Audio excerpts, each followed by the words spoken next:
I'm so pissed. I'm so pissed off. That was a disgrace from the Chelsea players. That was a disgrace from the team. Same old performance against Arsenal.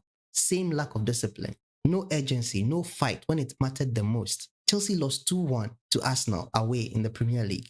And I'm sick and tired of losing to this team. Sick and tired of it. I'm so tired of losing to Arsenal. Let's call it what it was, a pathetic performance. We had one shot on target in the whole game against a team that we were supposed to be competing with.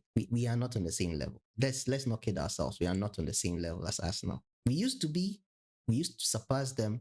Yes, we win trophies, they don't win trophies. We win international trophies, we win European trophies, they don't win trophies. But in recent years, they have been the better side, whether we like it or not.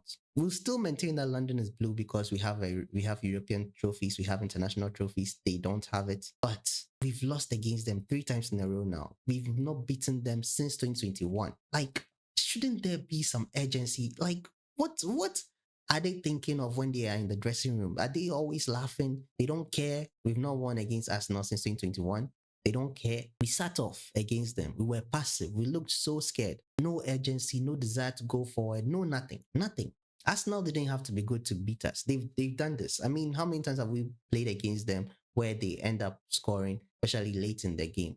They didn't have to be good to beat us. They just had to wait for us to crumble because our mentality is poor. Our mentality against this team is poor. Gone are the days where Peter Cech, John Terry, Lampard, Ballack, ACN, Ashley Cole, Drogba, these players had the mental fortitude to go against any team. We don't have that anymore. We don't, especially when we play against Arsenal. We don't. And it seems like it has flipped because when those players were around, Arsenal, they couldn't beat us. They couldn't match us. Whenever they played against us, they were the scared ones. They were the ones without any urgency. They were the ones who didn't know what to do on the pitch. Now it's us. Now we are the ones doing that. I heard a commentator say that Chelsea are the team to lose the most against Arsenal. That is not a stat that we want to hear. That is something that should even motivate us to beat this team. I hate this team with a passion. I hate this Arsenal team with a passion. And I hate losing against this team. But for some reason, we keep losing against them. Our performances today, the individual performances, Neto, Pedro Neto. Why does this guy keep starting? I've been saying it time and time again. Why does he keep starting for Chelsea? Why? Don't we have any replacements? I know the replacement is not good. Garnacho is not good. In games like this, I would prefer Garnacho over Pedro Neto, especially like let Pedro Neto play first half. He wasn't doing well. Bring Garnacho in second half. Let him also do what he can do because usually Garnacho, when he comes from the bench, he's more ginger to go. He's more motivated to play. I don't know why Pedro Neto keeps playing. He offered nothing going forward. What can this guy do? I mean, yes, this guy's helped us in the past, especially in the Club World Cup where he did very well and helped us win the title. But he has been so horrible this season. Do we need to continue to keep this guy around because he has helped us before in the past? No, he's costing us games and he needs to go. He needs to leave this club. I really wish this red card was extended for the rest of the season. I don't want to see this player near the pitch. I don't even want to see him in training. He should leave. He should leave Chelsea. He's really, really troubling us. The way he can't cross. He can't dribble. They seem to have lost all his pace. He can't take any man on. He stops any counter attack that we start. I just don't understand. You can't progress the ball forward. What can you do? What can you do? If you know, let me know in the comment section down below because I don't know what Pedro Neto offers to this team. Aside from Pedro Neto, some players too were very lackluster. Palmer today. Palmer for some time now hasn't really been himself. Yes, he scored a hat-trick recently, but he has still not been himself. Today's performance, in the first half, he was a little bit better, but the second half, he was lost throughout the whole game. The player that I would say was good for us was Reece James. Reece James was exceptional today. Santos was also very good. Caicedo was also very good, except for some misplaced passes here and there, but he was good. That interception that he made in the second half was fantastic. And then passed to Palmer, and Palmer just gave a wayward pass to Neto, and he didn't even reach Neto. It went out for a goal kick. This is the kind of performance that we had. No agency. You saw him do this incredible feat, intercept a pass that would have been dangerous if Arsenal were to progress and to counter.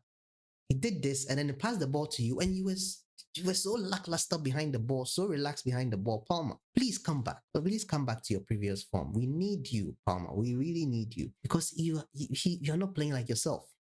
I believe he's still going to go to the World Cup. Reece James is also going to go to the World Cup, but I don't think Palmer is going to be playing a lot in the World Cup. Maybe for England it might be better, but man, for Chelsea this season, I mean, injuries, he comes back, so he's not doing well. Yeah, I mean, yeah, he was also one of our poor performances today. Hato in the first half too was also really, really getting on my nerves. Second half, he was a little bit better, but yeah, first half, it wasn't it. And then let's talk about the officiating. Arsenal fans like to cry out that the FA is against them, PGMOL is against them. They want City to win the league. I hope they watch this game very carefully. So many atrocities caused in this game. First, the corners where they were holding players. Nothing happened. And then the fake dives, like the one that led to their second goal. Hatton didn't touch the player dived. They still awarded a free kick to them. So many yellow cards handed out to Chelsea players, none to Arsenal players, even though they were still committing fouls. Declan Rice kept putting the ball outside of the line, the corner line, and still they didn't say anything. So many cameras in the Emirates Stadium, nothing. Nobody saw anything. VAR didn't say anything. I just don't understand what it is that these Arsenal fans think the FA or the PGMOL are doing against their team. They rather want you to win, or they want it to be a close race. They want the same thing to happen like it did with Man City and Man United when Aguero scored that goal. They want that same drama again. So they are building it up and giving all the calls to Arsenal. City are not really getting that treatment, but Arsenal are the ones getting the treatment. Yet they are the ones complaining the most. I just don't get it. I don't get it. So many atrocities committed in this game. Referees just turning the blind eye. And I'm pretty sure at some point in the game, the linesman was even talking to Saka and they were smiling. Saka was going to take a corner and the linesman said something to him and Saka was smiling. And the linesman also smiled. This was the team that we're playing against. This was what we were playing against. And we made it so easy for them by not caring, by giving a weak performance. Made it so easy for them. They beat us 2-1. First goal came from a corner and then Saliba headed it in. It went off Mamadou Sarr before it went in, but they said it's Saliba's goal because it was already goal bound. Fine. You know they are corner FC. You could have defended better. What happened to Sanchez coming out to claim the ball? What happened to having fewer players in the box to be able to allow Sanchez to move freely in the box whenever corners come in to take the balls down? Nothing. Sanchez was in no man's land when that corner came in. He managed to get an equalizer, getting to the halftime break. Reece James put in a beautiful cross into the box, and Hikapie had a slight touch to it, and it went in, and it was 1-1.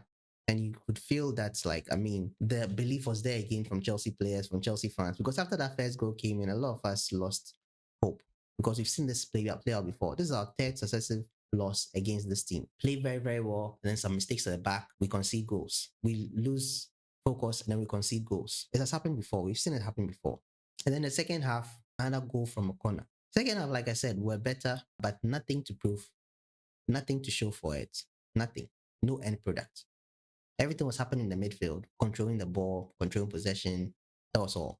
Going forward, nothing. They eventually got their goal from. It started from a free kick that shouldn't have been a free kick. Hato was given a yellow card, and then the free kick was awarded to Arsenal. And when you watch the replay, you could see that Hato didn't even touch the player.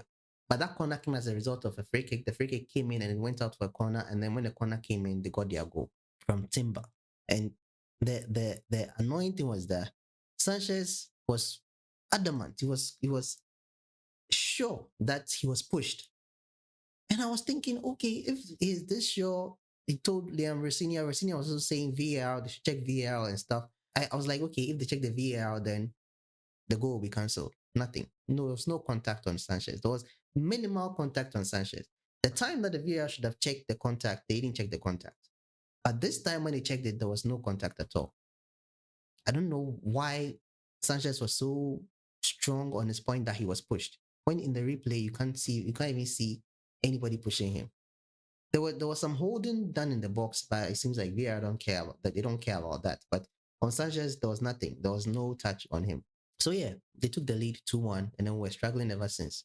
In the dying minutes, it seemed like we were coming back into the game. It seemed like we would get a goal, but it never happened.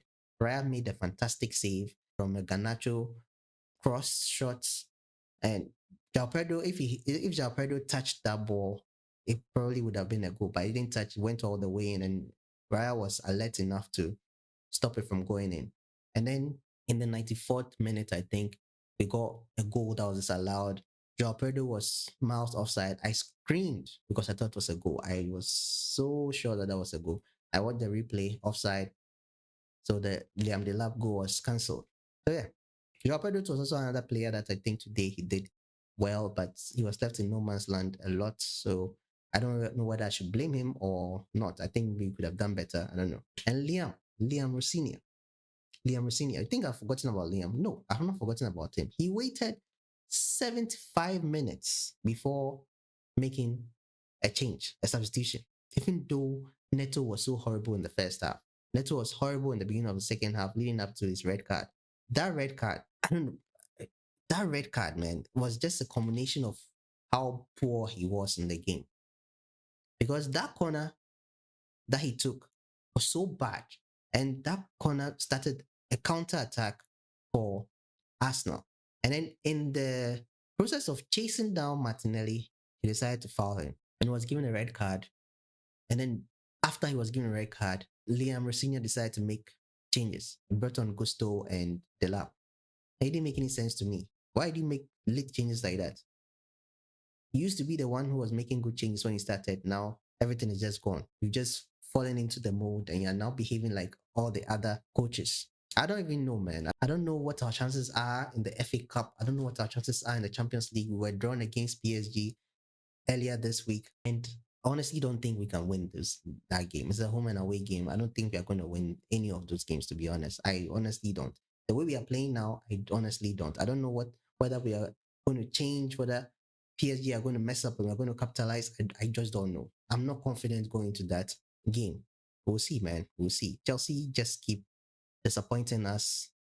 I've seen so many Chelsea fans. I have Chelsea fan friends who don't even watch Chelsea games anymore because of how we perform. I've seen Chelsea fans on Twitter saying that they disconnected from the team. They don't have any feeling towards the team anymore. Chelsea loses, they don't care. Chelsea wins, they don't care. For me, I love Chelsea a lot, but I'm also getting to that point where Chelsea plays a game and we lose, and it doesn't really bring out any emotion from me because our players don't care when they're playing on the pitch. We love the club. We love this club that we support, but our players don't care. So if the players that's supposed to be doing well on the pitch don't care, what can you, the fan, do?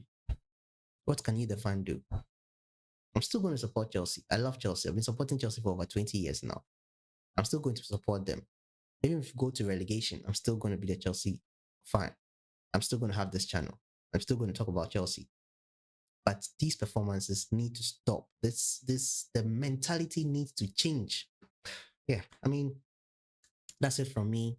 Let me know what you think about the game. Let me know what you think about our performance, Pedro Neto's performance, his red card. Let me know what you think in the comment section down below. If you're not subscribed, kindly subscribe. Give the video a like if you enjoyed it. Helps the channel a lot. And yeah, I'll see you guys in the next one. So until then, stay safe.